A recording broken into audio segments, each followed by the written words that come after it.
এমন অনেক ঘটনা আছে যেগুলো লোকে বিশ্বাস করে না, হেসে উড়িয়ে দেয়। কিন্তু যারা সে অভিজ্ঞতার ভেতর দিয়ে গেছে তারা জানে ভয় কাকে বলে।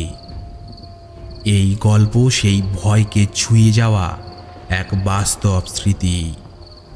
একটি মেয়ে, তার নাম মণি।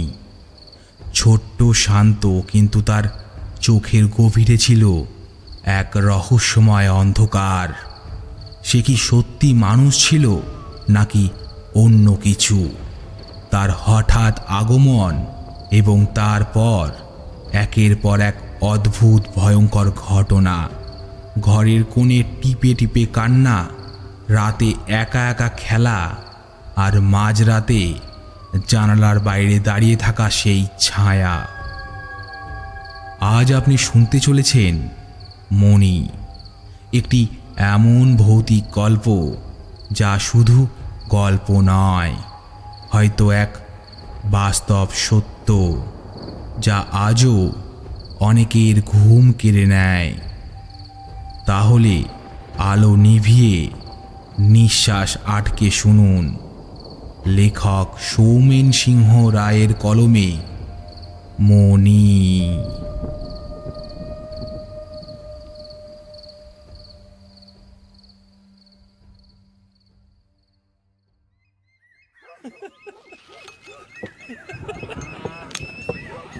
আজ শনিবার বিকেলবেলা থেকেই আকাশের অবস্থাটা ভালো নেই। ঝাউডাঙ্গা গ্রামের ছেলে বিজয় তখন চায়ের দোকানে বসে তার এক বন্ধু রূপমের সাথে দাবা খেলছে। খেলার গতি যেদিকে চলছিল তাতে করে বিজয়ের হেরে যাওয়া নিশ্চিত ছিল। নিজের মান বাঁচানোর জন্য প্রাণপণে চেষ্টা করে চলছিল বিজয়, কিন্তু তবুও তার উল্টো দিকে বসে থাকা তারই বন্ধু রূপমকে হারানো প্রায় অসম্ভব। খেলা চলছিল জোর কদমে।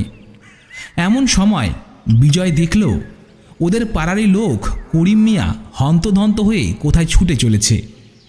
তার হাতে একটা ব্যাগ আর লণ্ঠন রয়েছে। তাকে দেখে বিজয় বলে উঠল, ও মিয়া, কোথায় চললে? করিম মিয়া প্রথমটা শুনতেই পায়নি।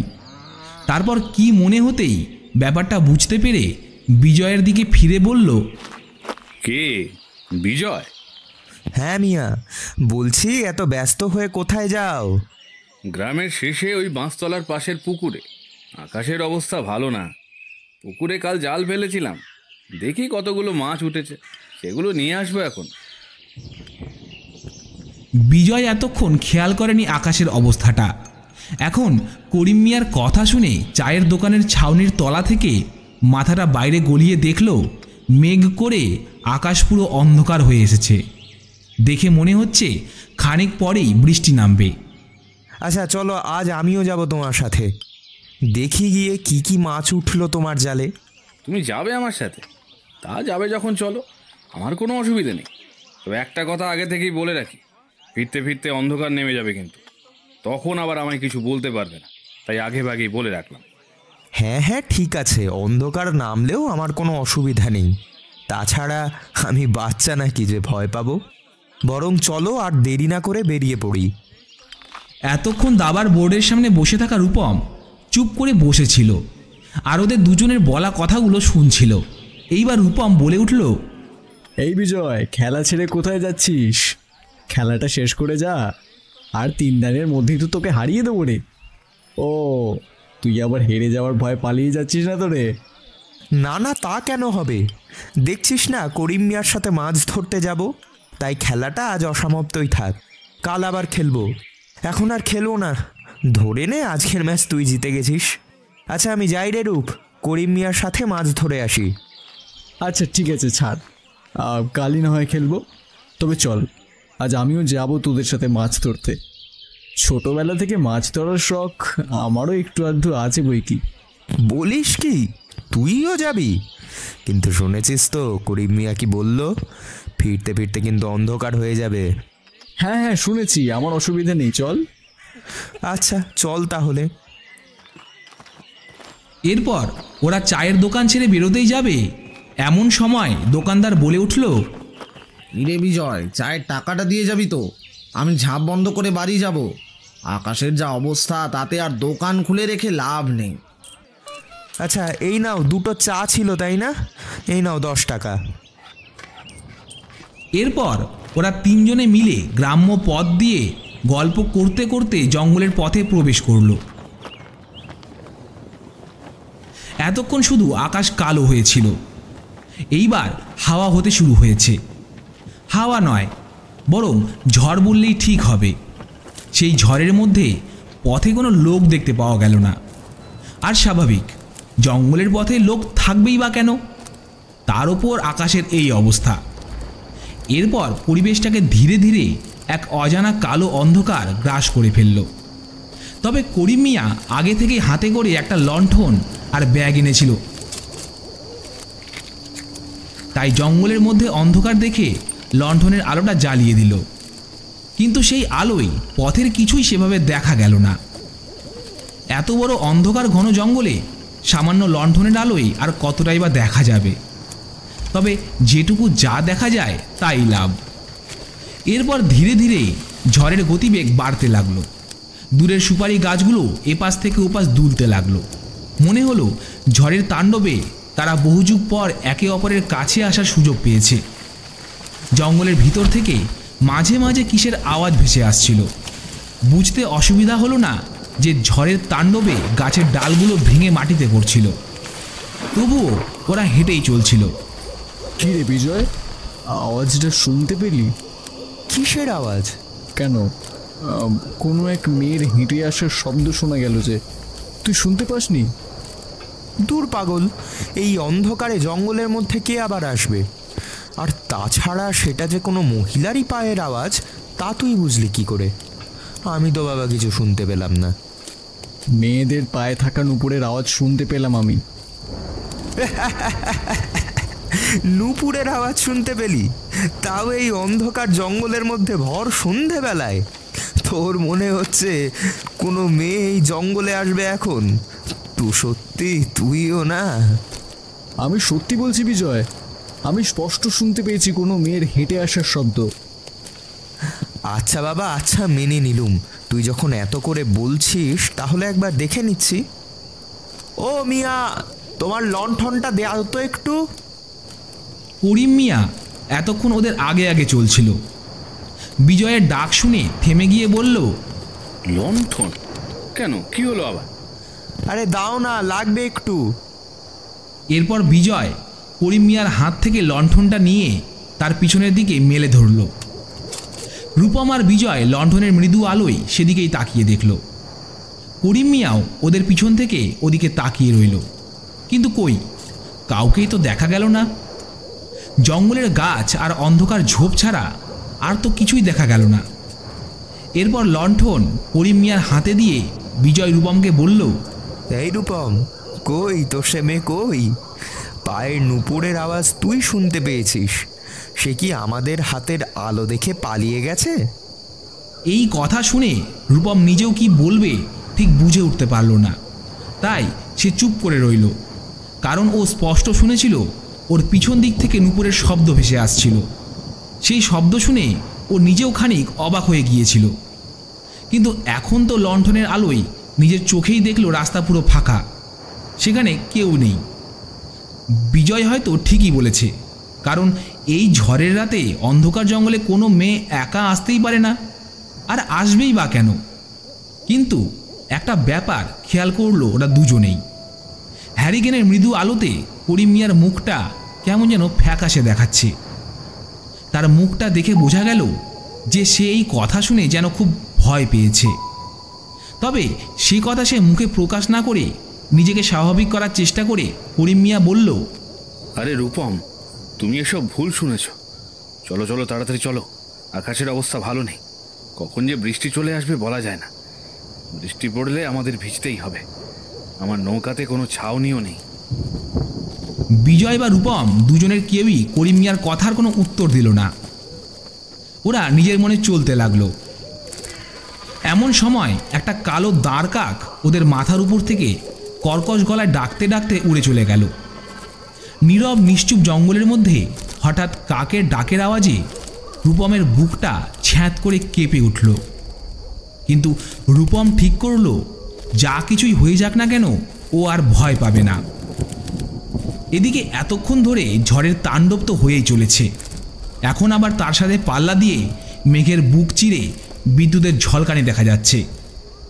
মাঝে মাঝে জঙ্গলের ফাঁক দিয়ে শেয়াল ডাকছে, আর মাঝে মাঝে আকাশটা গুরুম গুরুম শব্দ করে ডেকে উঠছে। মেঘের গর্জন শুনে মনে হচ্ছে যেন সারা বছরের বৃষ্টি আজ একদিনেই ঢেলে দেবে। ভালো জোরে একটা বৃষ্টি আসতে চলেছে, বুঝলি রূপম? তার বলতে আকাশের যা অবস্থা দেখছি তাতে কিছুক্ষণের মধ্যেই বৃষ্টি নাম। ঠিক এমন সময় আবার বিদ্যুৎ চমকে উঠল, আর সেই বিদ্যুতের আলোয় রূপম দেখল পাশের নিম গাছ তলায় একটা লাল শাড়ি পরা মেয়ে দাঁড়িয়ে রয়েছে, যার মুখটা ঘোমটাতে ঢাকা, আর ঘোমটার ফাঁক থেকে দেখা যাচ্ছে সেই মেয়ের মুখের নারকীয় হাসি। তাই দেখে রূপমের বলতে থাকা কথা বন্ধ হয়ে গেল। ওর সারা শরীর জুড়ে একটা শিহরণ খেলে গেল। নোনতা একটা জলের স্রোত ওর কপাল বেয়ে নেমে আসলো। ওর গা হাত পা ক্রমশ কাঁপতে লাগলো। একটা শীতল বাতাস ওর শির দ্বারা স্পর্শ করে চলে গেল। এদিকে রূপম কথা বলতে বলতে চুপ হয়ে গেল দেখে বিজয় ওর কাঁধে হাত দিয়ে বলল, কি রে, বলতে বলতে থেমে গেলি কেন? আর তখনই ব্যাপারটা খেয়াল করলো বিজয়। ও দেখল রূপমের গাটা ভিজে গেছে, ওর গাটা কেমন যেন কাঁপছে। তাই দেখে বিজয়ও খানিকটা ভয় পেয়ে যায়। বিজয় মনে মনে ভাবল, কি হলো, এই ঝড় বৃষ্টির ঠান্ডা আবহাওয়ায় রূপম এভাবে ঘামছে কেন? রূপম, এই রূপম, এইভাবে কি দেখছিস বলতো? তখন থেকে এভাবে ঘামছিস কেন? ওই যে ওই যে গাছের তলায় একটা মেয়ে দাঁড়িয়ে রয়েছে, আর ওই ভয়ানক হাসিটা কি বিভৎস। কথাটা বলেই রূপম হাতের আঙুল দিয়ে ডান দিকের নিম গাছটার দিকে ইশারা করল। রূপমের কথা মতো বিজয় সেদিকে তাকালো ঠিকই, কিন্তু সেখানে কিছুই দেখতে পেল না। কই, কোথায় তোর সেই মেয়ে? কিছুই তো নেই ওখানে। বিজয়ের কথা শুনে রূপম সেদিকে ধীরে ধীরে তাকালো, আর তারপর দেখল সত্যি সেখানে কিছুই নেই। বেশ অবাক হলো রূপম, কিন্তু মুখে আর কিছুই বলল না। ভাবল যদি বিজয় এই কথাটা নিয়ে আবার হেসে ওঠে, তাই সে চেপে গেল। হ্যাঁ, সত্যিই তো কিছুই তো নেই এখানে। তাহলে আমি মনে হয় ভুল দেখেছিলাম। ভুল দেখেছিস? হ্যাঁ। কথাটা কেমন জানি হজম হলো না বিজয়ের, তবে ও আর কথা না বাড়িয়েই চলতে লাগলো, সাথে রূপমও। আর করিম মিয়া তো আগে থেকেই চলছিল। এরপর পাশেই পড়ল সেই বাঁশবাগান। বাঁশবাগানের পিছন দিকটায় রয়েছে পুকুর। ওরা তিনজনে বাঁশবাগানের মধ্য দিয়ে লণ্ঠনের মৃদু আলোয় চলতে লাগলো। তবে বাঁশতলায় পৌঁছানো মাত্র একটা শীতল হাওয়া বাগানের ভিতর থেকে বয়ে এসে ওদের স্পর্শ করে গেল। ঝড়ের সেই তাণ্ডব খানিকটা ক্ষান্ত দিয়েছে, কিন্তু জোরালো হাওয়াটা বন্ধ হয়নি। সেই হাওয়ার আওয়াজটাই কানে বাজছে, যেন শোঁ শোঁ করে কিছু একটা ছুটে বেড়াচ্ছে বাগানের ভিতর দিয়ে। বাঁশবাগানের মধ্যে থেকে ক্যাঁচ ক্যাঁচ করে কিসের একটা আওয়াজ ভেসে আসলো। ওটা কিসের আওয়াজ মিয়া? ও হাওয়ার দাপটে বাঁশ গাছগুলোর একে অপরের সাথে ঘষা খাওয়ার আর বাড়ি খাওয়ার শব্দ। এই শব্দ শুনেই তো অনেকে ভয় পেয়ে যায়, ভাবে বাঁশ গাছে বোধহয় ভূত আছে। বুঝলাম এইবার। আচ্ছা মিয়া, তুমি কি ভূতে বিশ্বাস করো? ভূত? না না, ভূত বলে কিছু থাকলে তবে তো বিশ্বাস করব। এই যে আশেপাশে এত ভৌতিক ঘটনার কথা শুনি, কিন্তু যখনই সেই ঘটনা নিজে যাচাই করতে গেছি আর তেনাদের দর্শন পাই। নিজের এই ছোট্ট জীবনে ঘোরাফেরা তো অনেক করেছি, কিন্তু ভূতের দর্শন পাইনি। এই যেমন একবার রব উঠলো যে কে নাকি শ্মশানের পাশের শেওড়া গাছ তলায় একটা সাদা ছেঁড়া শাড়ি পরা পেতনিকে দেখেছে। সেই কথা মতো আমি শ্মশানের পাশের সেই শেওড়া গাছতলায় গিয়ে দেখি পেতনি নয়, একটা সাদা শাড়ি পরা পাগলি থাকে ওখানে। রাতের বেলা ওকে ওই অবস্থায় দেখেই ওই ছোকরা হয়তো ভয় পেয়েছিল। আর মানুষজনও বলিহারি, সামান্য এই ঘটনা নিয়েই গোটা গ্রামে আতঙ্কের পরিবেশ তৈরি করেছিল। আমার যতদূর মনে হয় ভয়টা মানুষের মধ্যেই থাকে, সেটাকে দূর করতে পারলে ভয়টা আর ভয় থাকে না। বাস্তব জীবনে ভূত, প্রেত, দৈত্য, দানব, পেতনি, শাকচুন্নি এসবের কোনো কিছুরই অস্তিত্ব নেই। এতগুলো কথা বলার পর একটা দীর্ঘশ্বাস ছাড়তে যাবে করিম মিয়া। ঠিক তখনই গোটা বাঁশবাগান কাঁপিয়ে জঙ্গলের মধ্যে থেকে ভেসে এলো এক মহিলা কণ্ঠের নারকীয় হাসি।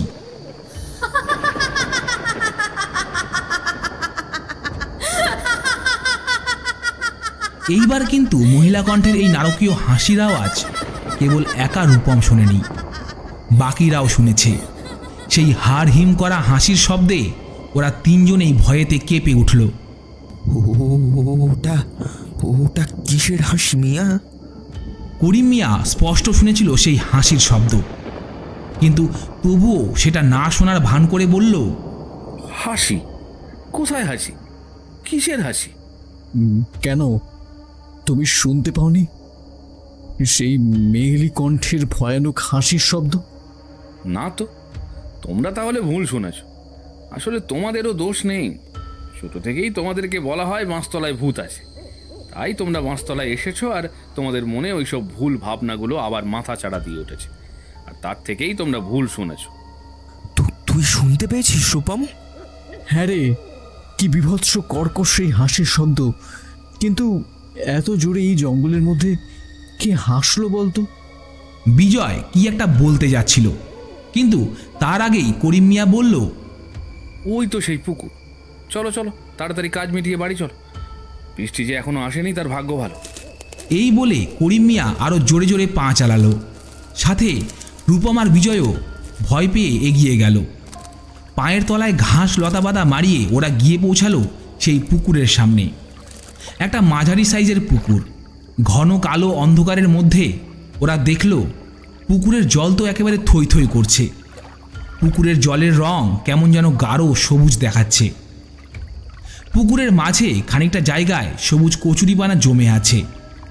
আর ওই তো পুকুরের পাশে একটা খুঁটির সাথে বাঁধা আছে একটা ছোট নৌকো। তোমরা কি যাবে নৌকা করে? আসলে পুকুরের ওপাশটাই জালটা বাঁধা আছে। যদি তোমরা না যেতে চাও তবে এখানে দাঁড়াও, আমি একাই ওপাশ থেকে জালটা খুলে নিয়ে আসি আর দেখি কটা মাছ হয়েছে তাতে। মিয়া, আমার আসার মূল কারণই তো মাছ ধরা দেখা, তাই আমি তো যাব। রূপম, তুই কি দাঁড়াবি এখানে? আমি একা একা এখানে দাঁড়াবো কেন? আমিও তো মাছ ধরা দেখতেই এসেছি, তাই আমিও যাব। যাবে যখন চলো তবে।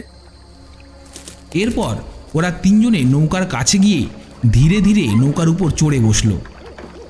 পুকুরের জলের উপরে নৌকাটা হালকা দুলে উঠল।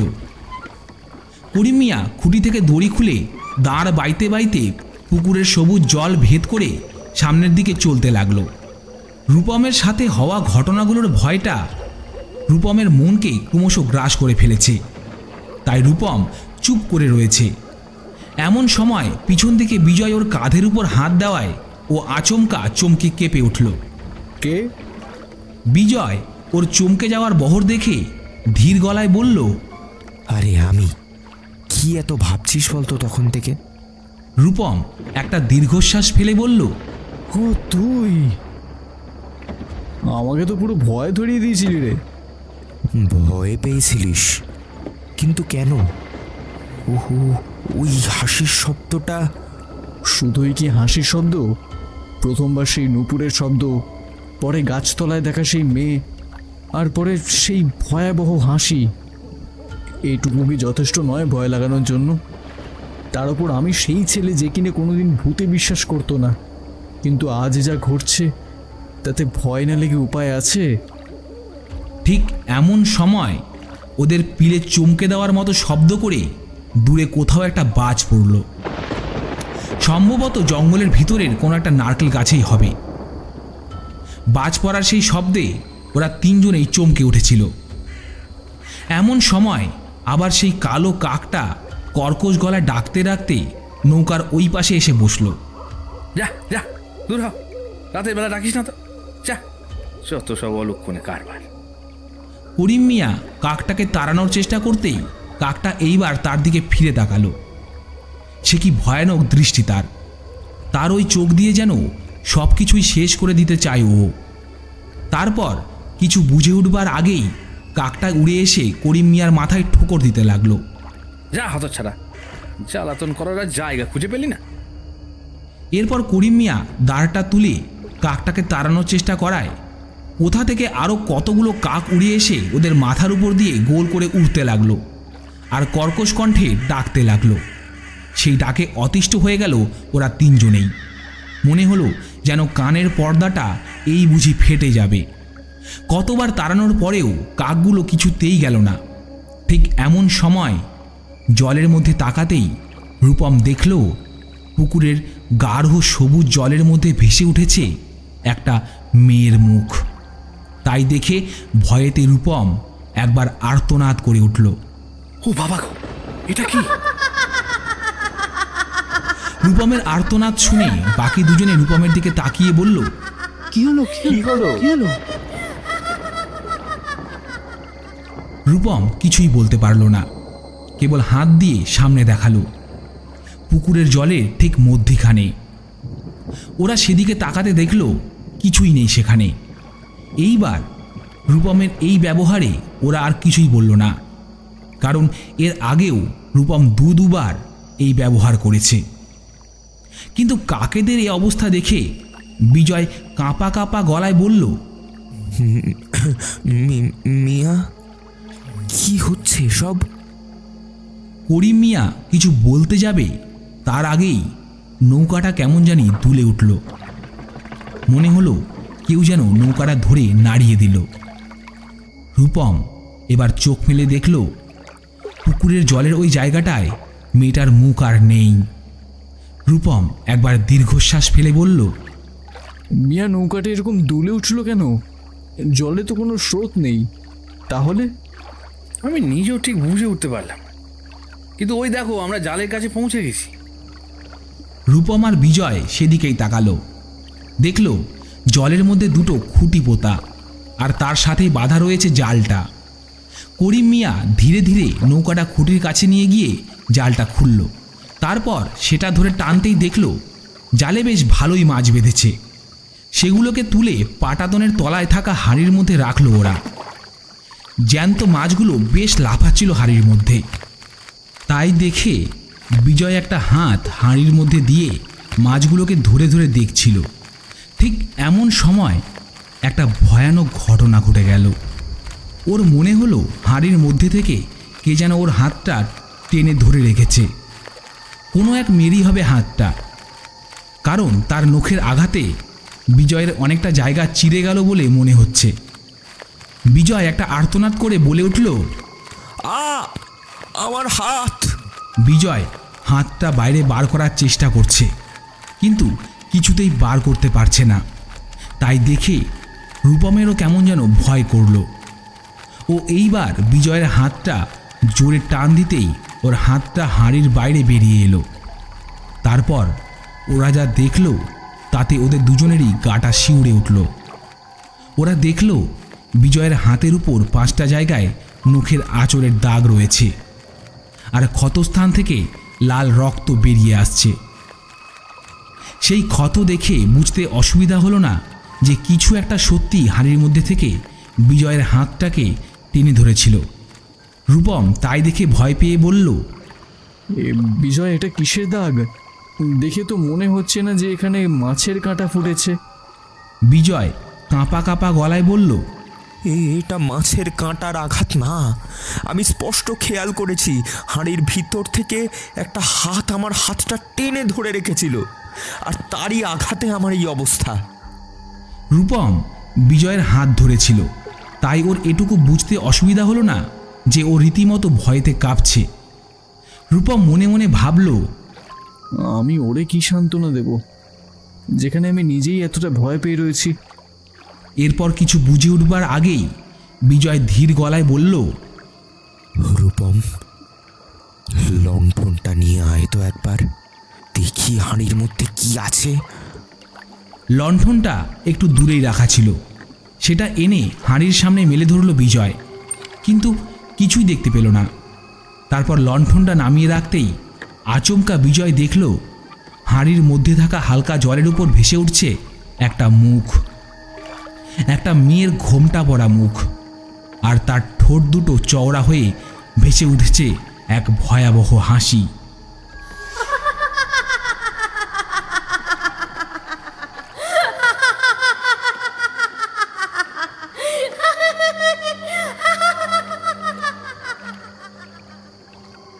সেই হাসি দেখে বিজয় আরও একবার আর্তনাদ করে ওঠে, কিন্তু ওর আর্তনাদ করে ছাপিয়ে ভেসে আসে সেই মেয়েলি কণ্ঠের ভয়াবহ হাসি।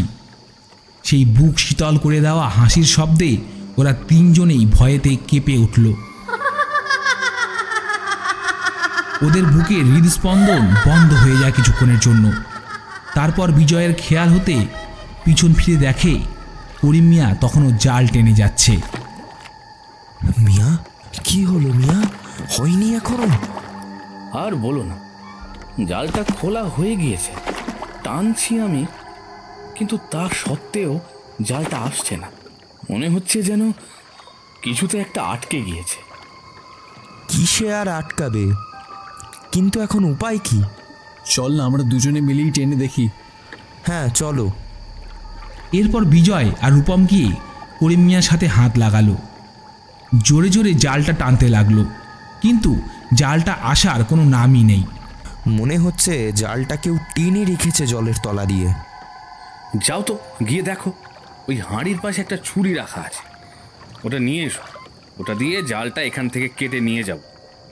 এরপর ওরা দুজনে ছুরি আনতে গেল, তখন দেখলো হাঁড়ির মধ্যে থাকা জ্যান্ত মাছগুলোর জায়গায় পড়ে আছে শুধু মাছের কাঁটা। দেখে মনে হচ্ছে কেউ জলজ্যান্ত মাছগুলোকে খেয়ে তার কাঁটাগুলো ফেলে রেখে গেছে। কিন্তু এ কি, হাঁড়ির ভিতরে যে তরল রয়েছে তা তো জল নয়, কারণ সেই তরলের রং ঘন লাল। দেখে বুঝতে অসুবিধা হলো না যে হাঁড়ির ভিতরে থাকা তরল আসলে টাটকা লাল রক্ত। এই দৃশ্য দেখে রূপম ও বিজয় ভয়েতে একবার আর্তনাদ করে উঠল। ওদের আর্তনাদ শুনে করিম মিয়া বলল, কি হলো? রূপম বিস্ময় ও ভয়ের সুরে বলল, মিয়া, হাঁড়ির মধ্যে মাছগুলো নেই। মাছগুলো নেই মানে? কোথায় গেল মাছগুলো? সত্যি বলছি মিয়া, মাছগুলো নেই। তার জায়গায় পড়ে আছে মাছের কাঁটা আর হাঁড়ি ভর্তি টাটকা লাল রক্ত। কথাটা বলতে গিয়েও রূপম বুঝতে পারল ভয়েতে ওর মুখ থেকে কথা বের হতে চাইছে না। এদিকে এই কথা শুনে করিম মিয়া রেগে গিয়ে বলল, ওরার মুখে এখনো পিছন ছাড়েনি, তাহলে যাকে তোরা ছুরিটা নিয়ে আয়। বিজয় আর রূপম দুজনেই বেশ অবাক হয়ে গেল। ওরা ভাবল কার কথা বলল করিম মিয়া, আর হঠাৎ করে তুমি থেকে তুই তুই বলতে শুরু করলো কেন। কিন্তু বেশি কিছু না ভেবে ওরা ছুরিটা নিয়ে যেতে যাবে তার আগেই জলের মধ্যে কি একটা পড়ে যাওয়া শব্দ হলো। ওরা চমকে পিছনে ফিরে দেখল করিম মিয়া জলে পড়ে গিয়ে নাকানি চুবানি খেতে শুরু করেছে। আমার পা ধরে কে যেন টানছে জলের তলা দিয়ে, বাঁচাও বাঁচাও। এমন সময় সেই মেয়েলি কণ্ঠের হাসিটা আবার শোনা গেল।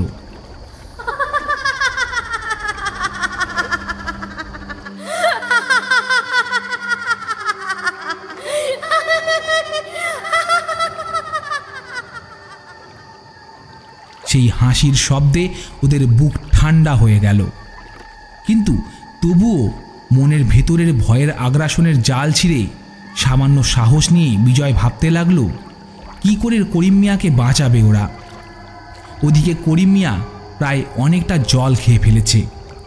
সেই অন্ধকারের মধ্যে এই ভয়াবহ দৃশ্য দেখে ওদের গোটা শরীর ভয়েতে কাঁপতে লাগলো।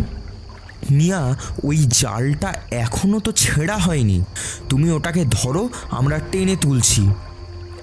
বিজয়ের কথা মতো করিম মিয়া জালটা টেনে ধরল ঠিকই, কিন্তু ওকে আর টেনে ধরে তোলা হলো না। তার আগেই একটা অদৃশ্য ভয়ঙ্কর স্রোত এসে ওদের নৌকাটা ভাসিয়ে নিয়ে গেল পুকুরের অন্য একটা প্রান্তে। ওরা দুজনেই একসাথে ডেকে উঠল, করিম মিয়া। করিম মিয়া তখনও প্রায় শেষ প্রাণশক্তিটুকু নিয়ে ভেসে আছে। এদিকে ওরা পুকুরের ধারে গিয়ে নৌকা থেকে লাফিয়ে পড়ে মাটিতে। তারপর ছুটতে ছুটতে গিয়ে পৌঁছায় করিম মিয়ার কাছে, আর তারপর দুজনেই ডাকতে থাকে, মিয়া তুমি ঠিক আছো? এরপর বিজয় পাশের একটা গাছের ডাল ভেঙে জলের মধ্যে মেলে ধরে। জলের মধ্যে প্রায় ডুবে থাকা করিম মিয়া লাঠিটা কোনো রকমে ধরে নেয়। এদিকে ওরা দুজনে লাঠিটা ধরে নিজের সর্বস্ব জোর দিয়ে টেনে করিম মিয়াকে ডাঙায় তোলে। করিম মিয়া পায়ের তলায় মাটি স্পর্শ পেয়ে হাঁপাতে হাঁপাতে বলল,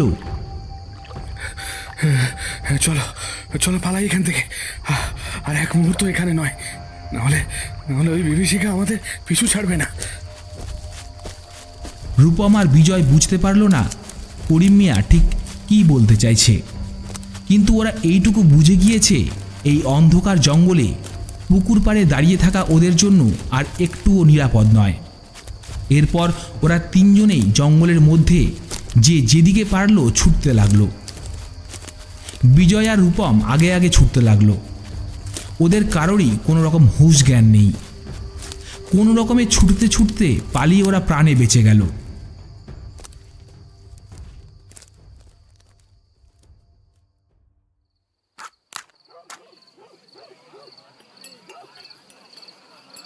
তিন দিন পর মঙ্গলবার সন্ধ্যাবেলা চায়ের দোকানে এসে বিজয় আর রূপম বসে আছে। বিকেল থেকেই লোডশেডিং, তাই কোনো আলো নেই। চায়ের দোকানে সামান্য লণ্ঠনের আলো জ্বলছে। এমন সময় সেই অন্ধকারের মধ্যে দিয়ে ওদের পাশে এসে বসল একটা মাঝ বয়সী লোক। সে আর কেউই নয়, সে হলো করিম মিয়া। করিম মিয়া ঢোকার পর চাওয়ালা রামুকে 3 কাপ চা দিতে বলল বিজয়। সময় লাগবে ভায়া, তোমরা ততক্ষণ গল্প করো, দিচ্ছি। বিজয় এবার করিম মিয়াকে বলল, মিয়া, ও মিয়া, এখন কেমন আছো? করিম মিয়া ভারী ও গম্ভীর গলায় উত্তর দিল, হ্যাঁ এখন ভালো আছি। একটা কথা ছিল মিয়া। কি কথা?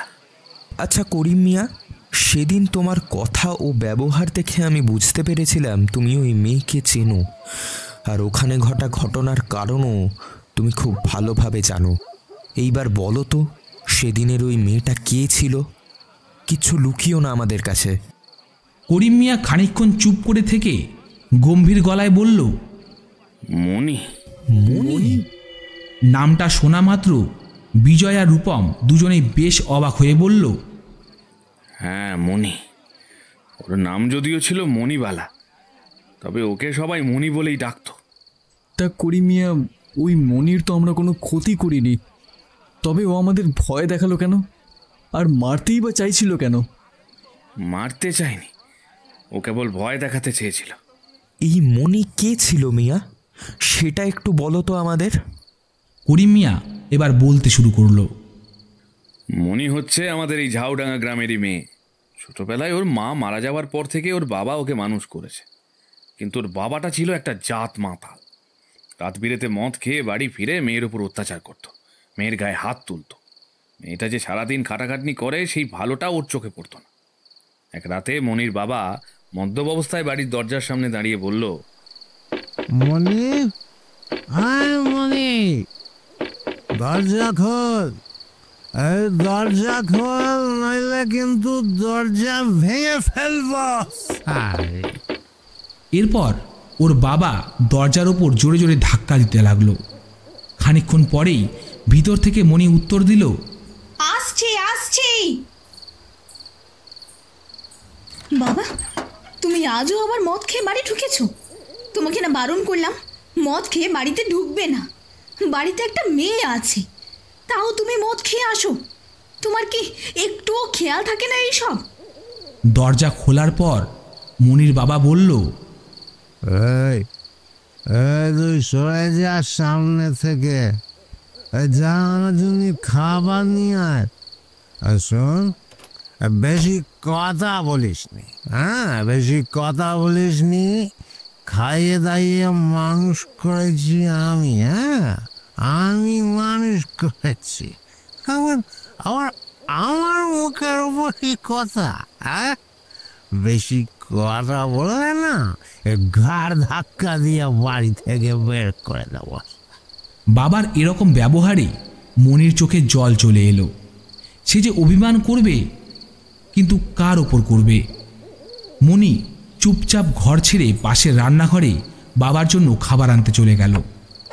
তারপর খাবারের থালা নিয়ে এসে বাবার সামনে যেতেই বাবা বলল, খাবার আনা হয়েছে? খাবার এতক্ষণে আনা হয়েছে? কখন বলেছি? হ্যাঁ, কখন বলেছি খাবার আনতে? এখন এনেছি। এই বলে ওর বাবা মনির হাত থেকে খাবারের থালাটা নিয়ে বাইরে বারান্দায় ছুঁড়ে ফেলে দিল। থালাটা শব্দ করে মেঝের উপরে পড়ে গেল। তাতে থাকা খাবারও মেঝের উপর পড়ে ছড়িয়ে গেল। মনির বাবা মনির গালে একটা চড় মারল। তারপর নেশাগ্রস্তভাবে ওই অবস্থায় খাটের উপরে শুয়ে পড়ল। আর এদিকে মনি বাবার হাতে চড় খেয়ে কাঁদতে কাঁদতে ছুটে বাইরে চলে আসলো। তারপর সে খাবারের থালা গুছিয়ে রান্নাঘরে গিয়ে ধুয়ে আর আসলো না। ওই রান্নাঘরেই শুয়ে পড়ল আর রাত কাটিয়েও ফেলল।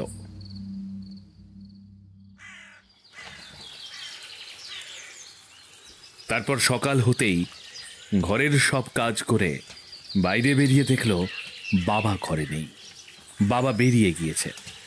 এরপর দুপুরবেলা বাড়ি ঢুকেই মনির বাবা বলল, এই মনি, মনি, তোর বিয়ের জন্য একটা ছেলে দেখেছি রে। হ্যাঁ, পাশের গ্রামে তার বাড়ি, বুঝিস, পাশের গ্রামে। মনি ওর বাবার কথা শুনে মনে মনে ভাবল এই ঘটনা বহুদিন ধরে হয়ে আসছে। মনি এখন এই ঘটনায় অভ্যস্ত। মনি জানে তার বাবা রাতের বেলা যা করে তা পুরোটাই মদ খেয়ে নেশাগ্রস্তের কারণে। কিন্তু ওর বাবা দিনের বেলা ঠিক উল্টো, অর্থাৎ মেয়েকে খুব ভালোবাসে। বাবা, আমি চলে গেলে তোমাকে দেখবে কে? তুমি কি একা একা থাকতে পারবে? কি করে খাবে? তোমার শরীর খারাপ হলে কে দেখবে? সেটাই ভাবছি। আর তাছাড়া আমার মতন এরকম অভাগী মেয়েকে বিয়ে করতে কে চাইল শুনি? আরে ও আমার চেনা শোনা পাশের গায়ের একটা ছেলে রে। হ্যাঁ, তুই কোনো চিন্তা করিস নে। না বাবা, আমি বিয়ে করব না। আমি বিয়ে করলে তোমার কি হবে? না না না, তোকে বিয়ে দেওয়াটা আমার কর্তব্য। হ্যাঁ, আমার কর্তব্য। আর কতদিন তুই এভাবে কষ্ট করবি বলতো? হ্যাঁ। বাবার এই কথা শুনে মনি আর কিছু বলতে পারল না। ও মনে মনে জানে ওর বাবা মদ খেলে বাজে ব্যবহার করে ঠিকই, কিন্তু এমনিতে ওকে খুব ভালোবাসে। এরপর যথারীতি মনির বিয়ের দিন ঠিক হলো। খুব সুন্দরভাবেই বিয়েটা হয়ে গেল, কিন্তু তারপর মনির বাবাকে খুঁজে পাওয়া যাচ্ছিল না। লোকজনের মধ্যে থেকে একজন, আচ্ছা রমেশ কোথায় গেল? করিম মিয়ার কথার মাঝে রূপম বলল, রমেশকে? ও, তোদের তো আগে বলা হয়নি। রমেশ হলো মনির বাবার নাম। যাই হোক, তারপর সবাই মিলে রমেশকে খুঁজতে লাগলো, কিন্তু তবুও রমেশকে খুঁজে পাওয়া গেল না। খানিক পরে দেখা গেল রমেশ একটা মদের বোতল হাতে নিয়ে টলতে টলতে বাড়িতে ঢুকছে। এরপর ওর গায়ের ওপর টলে পড়তে লাগলো। রমেশের এহেন ব্যবহারে সেখানে থাকা লোকজন বিরক্ত হয়ে বলল, আরে এই মাতালটা আবার কে? এলো কোথা থেকে? সত্যি বলতে মনির বিয়ের খরচ চালানোর মতো ক্ষমতা রমেশের ছিল না, তাই বিয়ের সব খরচ ওর বরই দিয়েছিল। আর সে কারণেই যারা এসেছিল বিয়ে দেখতে তারা কেউই সেভাবে চিনত না রমেশকে। রমেশ টলতে টলতে বলল, বাহ, বিয়েটা তাদের হয়ে গেল। তা বড় বাবাজি কোথায়? ডেকে আন শালাকে। সেখানে থাকা লোকজনের মধ্যে থেকে দুই একজন গিয়ে ওকে ঘাড় ধাক্কা দিয়ে সরাতে গেল। রমেশ তাদের মাথায় হাতে থাকা মদের বোতলটা দিয়ে মেরে বসল। মদের বোতলটা ওদের একজনের মাথায় লেগে ভেঙে গেল, আর একজনের মাথায় ওই ভাঙা কাচের বোতলটা দিয়ে মারায় ওর মাথায় কাঁচ ঢুকে গেল। সেখান থেকে কেটে গিয়ে মুখ বেয়ে লাল রক্ত পড়তে লাগলো। রক্তে সারা মাথা ভেসে গেল ওদের। শালা, আমারই মেয়ের বিয়েতে আমাকে কি তাড়িয়ে দেওয়া হচ্ছে? হ্যাঁ, দেখ এবার দেখ শালা কেমন লাগে, দেখ। কি ভেবেছিস? হ্যাঁ, কি ভেবেছিস শালা পাকাবো করে ছাড় পেয়ে যাবে? রমেশের এই কাণ্ড দেখে আর ওর বলা কথা শুনে সেখানে থাকা বাকি লোকগুলো লাঠি নিয়ে এসে ওকে মারতে লাগলো আর বলতে লাগলো, শালা মাতাল কোথা থেকে এসে জুটেছে তার ঠিক নেই, মাতলামি করাটা জায়গা পাওনি না? লোকজনের মধ্যে থেকে একজন, দেখি তোকে আজকে কে বাঁচায়, তোকে আজকে জ্যান্ত মেরে ফেলবো শালা মাতাল। এদিকে আবার সবকিছু মিটিয়ে মণি ও তার বর গণেশ এই হুজ্জুতির আওয়াজ শুনতে পেয়ে বাইরে এসে দেখল ভিড়ের কাছে রমেশ মার খাচ্ছে। তাই দেখে মণি ওর বাবাকে ডাকতে ডাকতে ছুটে ওর বাবার কাছে চলে গেল। বাবা, বাবা! তারপর মণিকে ছুটে আসতে দেখে সবাই রমেশকে মারা বন্ধ করলো। মণি দেখল লাঠির আঘাতে ওর বাবার কপাল বেয়ে একটা লাল রঙের তরল স্রোত গড়িয়ে পড়ছে, চোখে মুখে মারের ছাপ বসে গেছে। তাই দেখে মণির দু চোখ বেয়ে জল গড়িয়ে এলো। মণি ওর বাবার গায়ে হাত দিয়ে ডাকলো, বাবা, বাবা, তুমি ঠিক আছো? ওরা ওরা সবাই তোমাকে এমন ভাবে মারলো কেন? সেখানে থাকা লোকেরা বলে উঠল, ওই মাতালটা হাতে কোত্থেকে একটা মদের বোতল নিয়ে এসে টলতে টলতে এখানে হুজ্জুতি করছিল। ওই দেখো, দুটো লোকের মাথা পর্যন্ত ফাটিয়ে দিয়েছে। আরে ওই দেখো না, দেখো। এই কথা শুনে মনির বুকটা কেঁপে উঠল। ও পিছন ফিরে দেখল সত্যিই তো পাশাপাশি দুটি চেয়ারের উপর বসে থাকা লোক দুটোর মাথা ধুইয়ে ওখানে কিছু একটা লাগানোর চেষ্টা করছে দু তিনজন। তাই দেখে মনির মনে পড়ে গেল বাবা তো মদ খেলে নিজের হুঁশে থাকে না। এরপর বাবার দিকে ফিরতেই বাবা বলল, আমি তোর জন্য এখানে আসিনি। হ্যাঁ, তোর জন্য এখানে আসিনি। তোর বরকে ডাক, তোর বরকে ডাক। তুই নিজে সরে যা আমার দু চোখের সামনে থেকে। মনি জানে ওর বাবা মদ খেলেই এমন ব্যবহার করে, এ আর নতুন কিছু নয়। মনি কাঁদতে কাঁদতে গণেশের কাছে গিয়ে বলল, বাবা তোমাকে ডাকছে, যাও না, গিয়ে দেখো তো কি বলে তোমাকে। এতক্ষণ গণেশ চুপচাপ এইসব দেখে মনে মনে রেগে গিয়েছিল। তারপর মনির কথার উত্তরে গণেশ বলল, হ্যাঁ, সে তো ডাকবেই, ডাকবে না? যতক্ষণ না নিজের দরকার মিটছে ততক্ষণ ওই পেঁচো মাতাল আমার পিছু ছাড়বে? যত সব। এই কথা শুনে মনি অবাক হয়ে গেল, কিন্তু কিছু বুঝে উঠবার আগেই গণেশ ওর সামনে থেকে গিয়ে রমেশের সামনে দাঁড়ালো। গণেশকে দেখে মনির বাবা রমেশ বলল, কিরে, আমার টাকাটা কই বাবা? এখনো আমার টাকাটা পাইনি কিন্তু। হ্যাঁ, তো বিয়ে তো হয়েই গেল, এইবার আমার টাকাটা দে। হ্যাঁ হ্যাঁ জানি কিসের জন্য এসেছিস তুই, দাঁড়া দিচ্ছি তোর টাকা। এরপর গণেশ হন্তদন্ত হয়ে গিয়ে ভিতর থেকে একটা ব্যাগ নিয়ে এসে রমেশের দিকে ছুঁড়ে মেরে বলল, তা কত আসে এখানে? হ্যাঁ, কত আসে? ওই শোন, গনসা না কথার খেলাপ করে না, ঠিক আছে? যা বলেছিলিস তাই আছে। এদিকে মনি গণেশের তার বাবার প্রতি এই তুই তুকারি ব্যবহার থেকে রেগে যায়। আর গণেশ যে ওর বাবাকে কেন টাকা দিল তাও বুঝতে পারল না। মনি ওর বাবার কাছে গিয়ে কিছু একটা বলতে যাবে, তার আগেই গণেশ এসে ওর হাত ধরে টানতে টানতে পাশে রাখা একটা গরুর গাড়িতে বসিয়ে দিয়ে নিজে বসে পড়ল।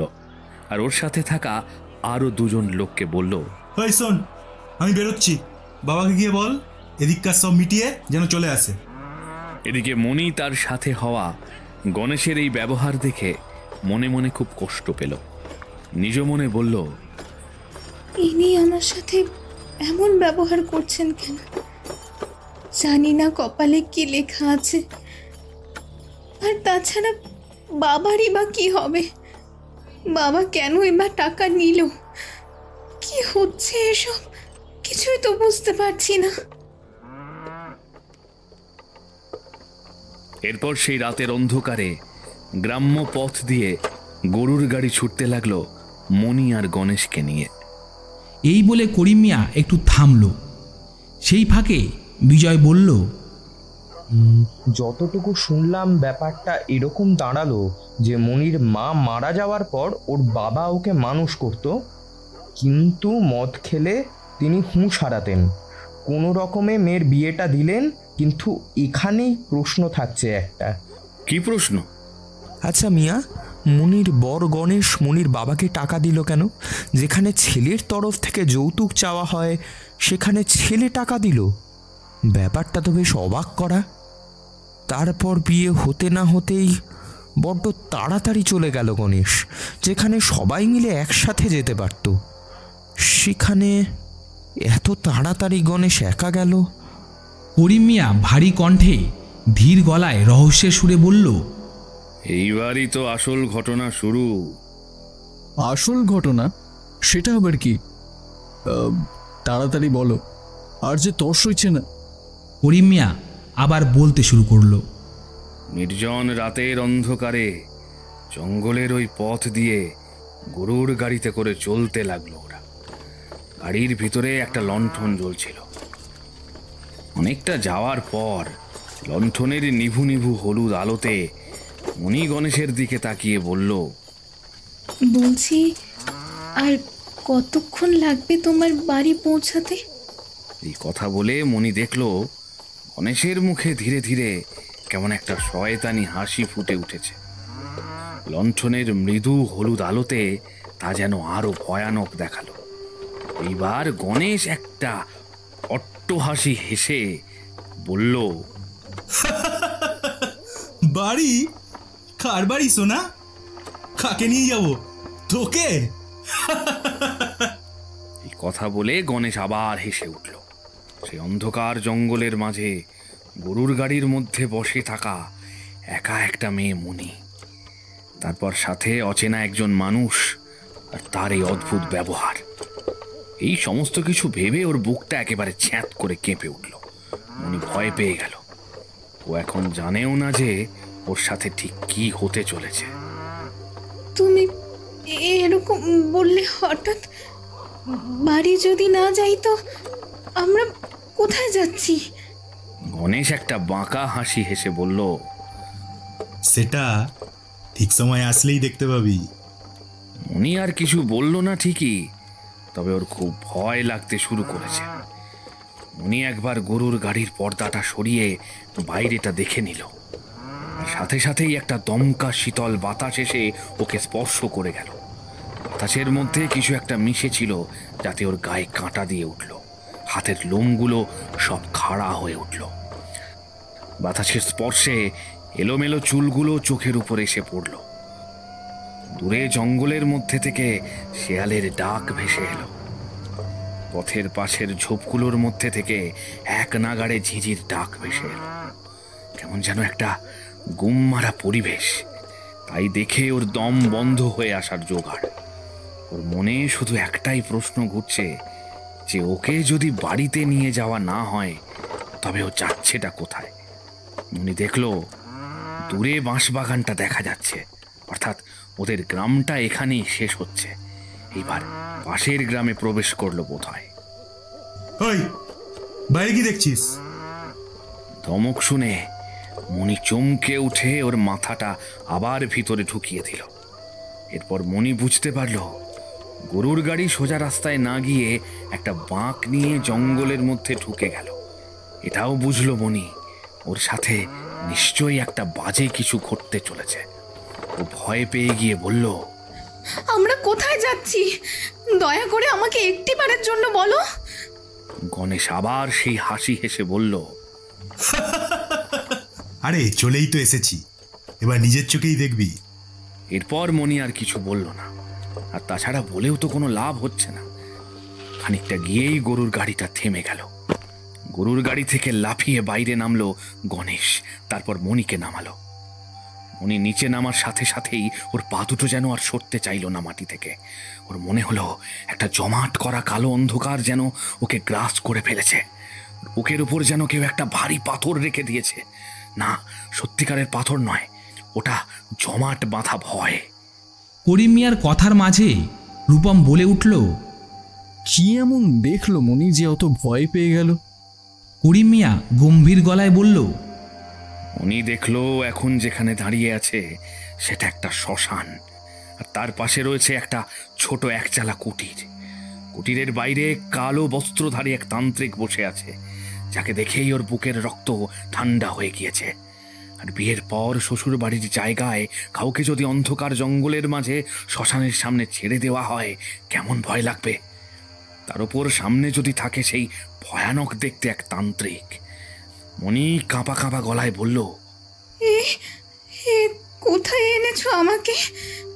শ্মশানে? কিন্তু কেন? এই একদম চুপ, যা বলবো তাই শুনবি। তোর বাপের কাছ থেকে তোকে টাকা দিয়ে কিনেছি, বুঝলি? বেশি কথা বললে না।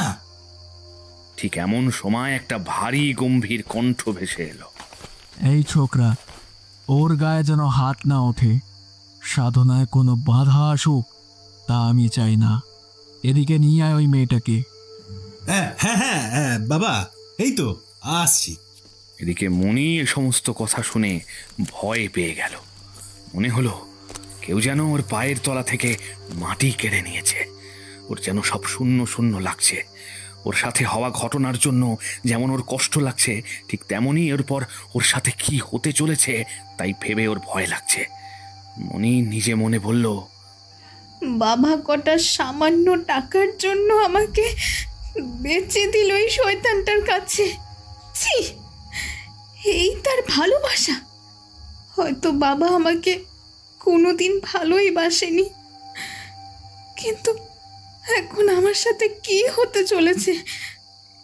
আমি কি বাঁচবো না মরে যাব? কিছুই তো বুঝতে পারছি না। এই জীবন রাখার থেকে নিয়ে নেওয়াই ভালো ঈশ্বর। কিন্তু ওই কালো অস্ত্রধারী লোকটাই বা কি? মনির দু চোখ বেয়ে নোনতা জলের স্রোত গড়িয়ে এলো, কিন্তু সেদিকে খেয়াল না করেই গণেশ ওর হাত ধরে টানতে টানতে তান্ত্রিকের সামনে নিয়ে গেল। গণেশ তান্ত্রিককে বলল, পেন নাম হই বাবা, এই যে আপনার মেয়ে। তাহলে আমি আজ আসি, আমার তো কাজ শেষ। এইবার আপনি আপনার কাজ শুরু করুন, চলি। এরপর সেই তান্ত্রিক মনির হাত ধরে টানতে টানতে ঘরের মধ্যে নিয়ে গেল, আর তারপর ওই পবিত্র শরীরকে অপবিত্র করলো। মনি কাঁদতে কাঁদতে অনুরোধ করেছিল, এমনটা করবেন না বাবা, আমায় ছেড়ে দিন। আমি আর কোনোদিন এদিকে আসবো না।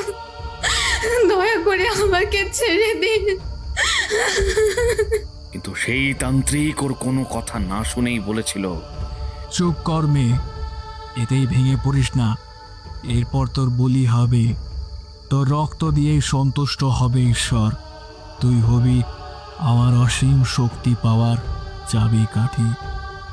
তুই তো আমার সাধনার অংশ, তাই বেশি কথা বলিস না। হা হা হা। এই কথা বলেই তান্ত্রিক এক ভয়ানক হাসি হেসে উঠল। সেই হাসির শব্দে গোটা জঙ্গল কেঁপে উঠল। আর মনি তো এসব শুনে ভয়েতে অজ্ঞান হয়ে পড়েছে। তাই থেকে তান্ত্রিক ব্যাকুল সুরে বলল, এই মেয়ে, জ্ঞান হারালি কেন? জ্ঞান হারালে হবে না। তোকে ছাড়া যে আমার সাধনা পূর্ণ হবে না। ওঠ ওঠ বলছি। এই কথা বলে সেই তান্ত্রিক ঘরের অন্য পাশ থেকে জল নিয়ে এসে ওর মুখের উপর মারতে যাওয়ার আগেই মনি পাশে রাখা মায়ের খাঁড়াটা তুলে বসিয়ে দিল তান্ত্রিকের বুকে। সেই আঘাতে তান্ত্রিকের বুকের ক্ষতস্থান থেকে টাটকা লাল রক্ত বেরিয়ে এলো। যন্ত্রণায় ও ক্ষোভে তান্ত্রিক ভয়ানক চিৎকার করে গর্জে উঠল, শয়তান মেয়ে, তোর মৃত্যু আজকে আটকাতে পারবে না। তোকে মরতে হবে, কিচ্ছুতেই তুই বাঁচতে পারবি না। এদিকে মনি তান্ত্রিককে ধাক্কা দিয়ে দরজা খুলে জঙ্গলের মধ্যে দিয়ে দিকবিদিক জ্ঞান শূন্য হয়ে পাগলের মতো ছুটতে লাগলো। প্রাণপণে নিজের এই প্রাণটাকে বাঁচানোর চেষ্টা করতে লাগলো। এদিকে পিছন পিছন তান্ত্রিকও রাগে গজগজ করতে করতে ছুটতে লাগলো। মরতে তোকে হবে, তুই কোথাও পালাতে পারবি না। মরতে তোকে হবে। উনি এইবার ছুটতে ছুটতে সেই পুকুরটার সামনে পৌঁছে গিয়ে কিছু একটায় পা বেঁধে মাটিতে পড়ে গেল। আর তখনই শুনতে পেল ওর পিছন থেকে আসা সেই ভয়ানক হাসি। পিছন ফিরে দেখলো সেই তান্ত্রিক ওকে লক্ষ্য করে ওর পিছন পিছন এই অবধি চলে এসেছে। কিন্তু এইবার কি হবে? আর যে উপায় নেই এই নরখাদকের হাত থেকে বাঁচার। তবে কি ওর জীবন এখানেই শেষ হবে? এরপর হঠাৎ একটা ভাবনা মাথায় এলো মনির। বলেছিলাম না তুই কিচ্ছুতেই আমার হাত থেকে পালাতে পারবি না। কি হলো? এত দূর দৌড়ে এসে সে তো আমার হাতেই তোর প্রাণটা যাবে, আমার হাতেই যে তোর মৃত্যু লেখা রয়েছে। এই বলে তান্ত্রিক আবার হেসে উঠল। পালাতে না পারি তোর হাতে বলি হওয়ার থেকে স্বেচ্ছা মৃত্যু ভালো। তুই আমার শরীরকে অপবিত্র করেছিস, তোর জন্যই আমার এই মৃত্যু। আমি মরেও মুক্তি পাবো না, মরার পরও আমি ফিরে আসবো তোকে মারতে। এই কথা শুনে তান্ত্রিক অবাক হয়ে গেল। আর এদিকে মণি আর এক মুহূর্ত অপেক্ষা না করে একবার তৃপ্তির হাসি হেসে ওই পুকুরের মধ্যে লাফিয়ে আত্মহত্যা করল।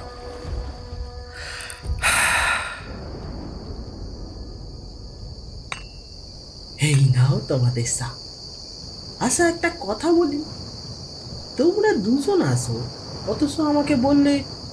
কোথায় দুজন? তিনজনই তো আছি। চাটা নামিয়ে রাখার পর রূপমও বেশ অবাক হলো রামুর কথা শুনে। কেন বলো তো রামুদা? করিম মিয়া তো আমাদের সাথেই রয়েছে, সেটা কি তুমি দেখতে পাচ্ছ না? তোমরা পারো বটে। তোমরা দুটা মিলে কি মস্করা করছো আমার সঙ্গে, নাকি তোমরা উত্তর দেখছো তাই এসব প্রশ্ন করছো? আরে বাবা, মস্করা করব কেন? দাঁড়াও, কথা বলতে বলি। এই মিয়া দেখো না রামু কেমন মস্করা করে। এই বলে বিজয় এদিকে ফিরে বলতে গেল, কিন্তু ওর মুখের কথা আর শেষ হলো না। ওরা দুজনেই দেখল এতক্ষণ যেখানে করিম মিয়া বসেছিল সেই জায়গাটা এখন ফাঁকা। একটা দমকা হাওয়া ওদেরকে ছুঁয়ে চলে গেল। রূপম আর বিজয় দুজনেই অবাক হয়ে দুজনের দিকে মুখ চাওয়াচাওয়ি করল। রূপম অবাক হয়ে বলল, কি ব্যাপার হলো? করিম মিয়া কোথায় গেল? এই তো একটু আগে এখানেই বসেছিল, আমাদের সাথে গল্প করলো, আর এই মধ্যে কোথায়? তার চোট ব্যাপার। সেটাই তো, এক্ষুনি এখানে ছিল। তাহলে কি চলে গেল? কিন্তু যেতে হলেও তো আমাদের সামনে দিয়ে তাকে যেতে হতো। আর তাছাড়া এত তাড়াতাড়ি সে যাবে কি করে? আরে বাবা, এ তো আজব মুশকিল। করিম মিয়া এইখানে আসবে কোত্থেকে? সে তো মারা গিয়েছিল। এই তো রবিবার দিন সকালবেলা গায়ের লোকজন গিয়ে দেখে ওই বাসতলার পুকুরের জলে ওর সাদা ফ্যাকাশে মৃতদেহ ফুলে ভেসে উঠেছিল। কি ভয়ঙ্কর দৃশ্য! এই কথা শুনে বিজয় ও রূপম ওদের দুজনেরই বুকের জল শুকিয়ে এলো। একটা অজানা কালো ভয় নিমেষের মধ্যে ওদের মনটাকে গ্রাস করে ফেলল। ওরা দুজনেই একসাথে কাঁপা কাঁপা গলায় বলে উঠল, কি? করিম মিয়া মরে গেছে? কিন্তু সে তো আমাদের সাথে এই গল্প করে গেল। ওদের কথাবার্তার ধরন দেখে রামু আর দাঁড়িয়ে না থেকে চলে গেছে। হ্যাঁ, এইবার আমি সব বুঝতে পেরেছি। কি বুঝতে পারলি? বুঝতে পারলি না বিজয়? করিম মিয়া মরেনি, ওকে মারা হয়েছে, এবং মেরেছে ওই মণি। নিজের মৃত্যুর প্রতিশোধ নিয়েছে। আর আমরা যেহেতু কিছু করিনি তাই আমাদের ছেড়ে দিয়েছে। মৃত্যুর প্রতিশোধ নিয়েছে মানে কি বলছিসটা কি? সবই অদৃষ্ট রে বিজয়, সবই নিয়তি। হ্যাঁ, ঠিকই বলেছি। সেদিন জল থেকে করিম মিয়াকে টেনে তোলার সময় ভেজা জামার দুটো বোতাম খোলা ছিল। তার ফাঁক দিয়ে আমি দেখেছিলাম ওর বুকে একটা কাটা দাগের চিহ্ন রয়েছে।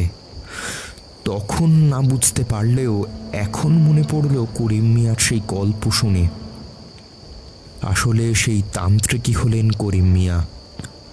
মনির করা সেই খাঁড়ার আঘাতটা এখনো ওর বুকে রয়ে গিয়েছে। মনের মৃত্যুর পর সেই তান্ত্রিক নাম ভাঙিয়ে থেকে গেলেও মনির আত্মা ওকে চিনতে ভুল করেনি। তাছাড়া করিম মিয়া বলেছিল সে রাতে মাছ ধরতে চায় না, কিন্তু কেন যায় না তার কারণটা এখন বুঝতে পারলাম।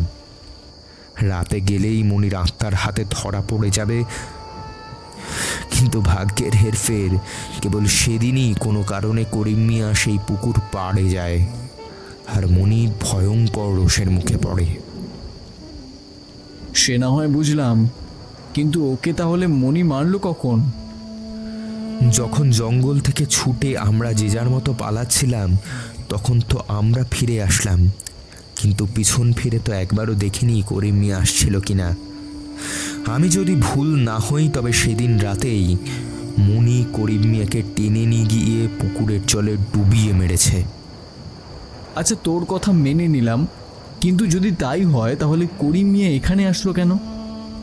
সম্ভবত মৃত্যুর পর ও জীবিত অবস্থায় করা অপরাধ স্বীকার করে গেল। তা না হলে এই অপরাধের বোঝাতে ওর আত্মারও মুক্তি হতো না। তাহলে তো মনির আত্মাটাও মুক্তি পেয়েছে। হ্যাঁ। এরপরই একটা ঠান্ডা বাতাস ওদের কানে ফিস ফিস করে বলে গেল, ভাগ্যিস তোমরা সেদিন বেঁচে গিয়েছিলে, নইলে।